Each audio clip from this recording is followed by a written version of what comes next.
কথা কত দূর পর্যন্ত যেতে পারে আপনি কি একবার ভাববেন? সুবহানাল্লাহ। সূরা ৩ তাতে আল্লাহ কি বলেছেন? কি বলেছেন? আমি মানুষকে সৃষ্টি করেছি কি আহসানি তাকওয়িম। আল্লাহ বলেছেন আমি মানুষকে উত্তম কাঠামো দিয়ে সৃষ্টি করেছি। এই আয়াত আমার মতন কালো, খাটো, একেবারে কুৎসিত, গাল ডেবে গেছে, এক হাত নাই, হয়তো চোখ নাই, কান নাই, সব এবড়ো থেবড়ো, এই রকমের ব্যক্তি যদি গ্লাসের সামনে দাঁড়ান, আপনি কি এই আয়াতের অর্থ বুঝতে পারবেন? যে আল্লাহ বলেছেন আমাকে উত্তম অবয়বে কাঠামো দিয়ে সৃষ্টি করেছেন, কিন্তু আমার সাথে তো সেই আয়াতের ফিট হয় না। কিন্তু আল্লাহ সুবহানাহু ওয়া তাআলা কিন্তু জেনে নেন আপনার চেহারার সুরতের কথা বলেন নাই।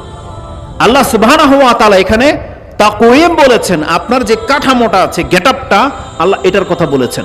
আপনি কি লক্ষ্য করে দেখেছেন? কথা চ্যানেলটি সাবস্ক্রাইব করে আমাদের সঙ্গেই থাকুন।